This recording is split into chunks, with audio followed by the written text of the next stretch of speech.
कहते हैं ना कि कुछ कहानियां सुनने में अविश्वसनीय लगती हैं, लेकिन उनमें छिपा ज्ञान बहुत गहरा होता है। आज हम एक ऐसी ही कहानी में उतरेंगे, एक ऐसी कहानी जो एक बहुत मशहूर कहावत के पीछे छिपी है। ये दोहा, अजगर करे न चाकरी पंछी करे न काम, दास मलूका कहे गए सबके दाता राम।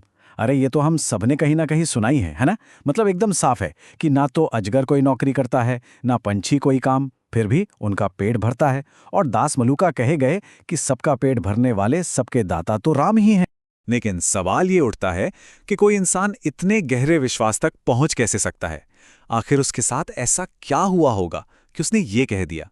बस यही सवाल हमें उस कहानी तक ले जाएगा जो इन शब्दों के पीछे है। चलिए पता लगाते हैं। तो इस कहानी के जो हीरो हैं वो हैं मलूक दास। लेकिन कहानी की शुरुआत में वो कोई संत नहीं थे, बल्कि वो तो एक पक्के नास्तिक और तर्कवादी थे। मतलब ईश्वर में उनका कोई विश्वास ही नहीं था। तो देखिए, यहीं से टकराव शुरू होता है। एक तरफ थे मलूक दास, जिनका सीधा सा तर्क था कि भाई काम नहीं करोगे तो खाना कहाँ से मिलेगा। और दूसरी तरफ थे एक साधु जो उपदेश देते थे कि अरे चिंता मत करो, सबका पेट भरने वाले तो ईश्वर हैं। एक का तर्क, दूसरे की आस्था। यहीं से कहानी आगे बढ़ती है। तो मलूक दास ने साधु को सीधे सीधे चैलेंज कर दिया। उन्होंने कहा, अच्छा अगर ऐसा है तो मैं एक घने जंगल में जाके बैठ जाता हूं, कुछ नहीं करूंगा। क्या तब भी राम मुझे खाना देने आएंगे? ये सिर्फ सवाल नहीं था, ये एक शर्त थी, एक चुनौती थी। और मलूक दास सिर्फ बातें करने वालों में से नहीं थे। उन्होंने जो कहा वो कर दिखाया। अपनी बात को सही साबित करने के लिए वो निकल पड़े एक दूर घने जंगल की ओर। उनका मकसद साफ था, ये देखना कि क्या सच में बिना कुछ किए खाना मिल सकता है। सोचिए जरा, पहला दिन बीता, मलूक दास पेड़ पर बैठे इंतजार करते रहे। फिर रात हुई, घना अंधेरा, जंगल का सन्नाटा, कुछ नहीं हुआ।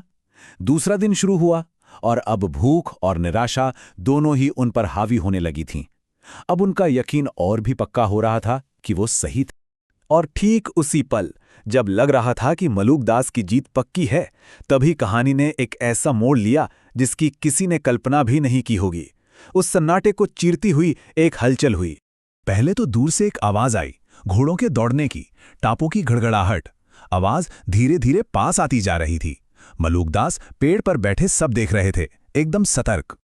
और फिर उन्होंने देखा कुछ शाही अधिकारी घोड़ों पर सवार होकर आए और सीधे उसी पेड़ के नीचे आकर रुक गए।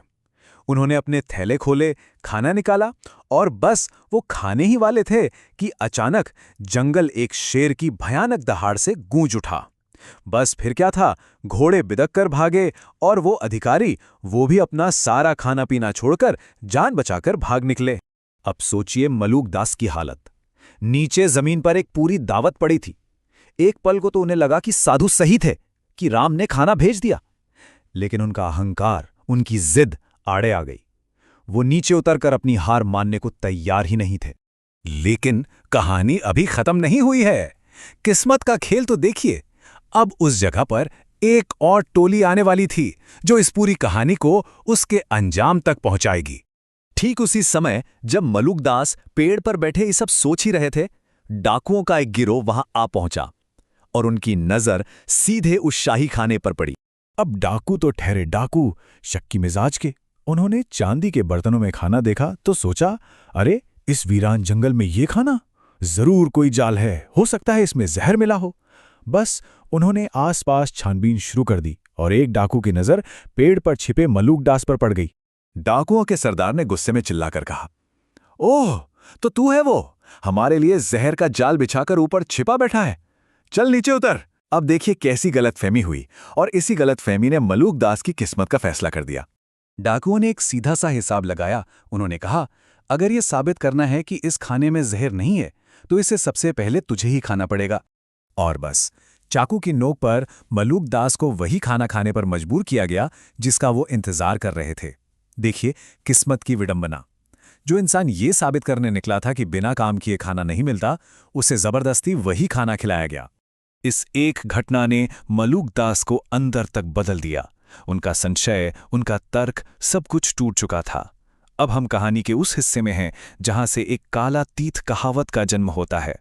जब मलूकदास ने डाकुओं को अपनी पूरी कहानी बताई कि वो यहाँ क्यों आए थे और ये सब कैसे हुआ, तो डाकुओं ने भी उन्हें जाने दिया। वो मलूकदास जो जंगल में एक नास्तिक बनकर आए थे, अब एक पक्के आस्तिक बनकर बाहर निकले।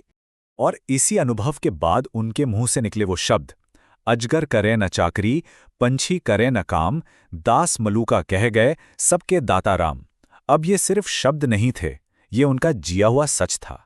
इस दोहे के पीछे अब उस अविश्वसनीय कहानी का पूरा वजन था। तो जब हम इस दोहे को समझते हैं तो हर एक लाइन का मतलब साफ हो जाता है। अजगर कोई नौकरी नहीं करता, पंछी कोई काम नहीं करता, ठीक वैसे ही जैसे मलूकदास उस पेड़ पर बिना कुछ किए बैठे थे।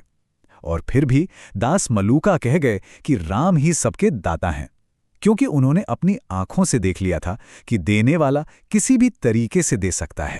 तो आखिर में ये सवाल हमारे लिए भी रह जाता है, क्या ये कहानी अटूट आस्था की शक्ति को दिखाती है या फिर ये महज अजीब संयोगों की एक लड़ी थी? इसका जवाब शायद इस बात पर निर्भर करता है कि हम दुनिया को किस नज़र से देखते हैं।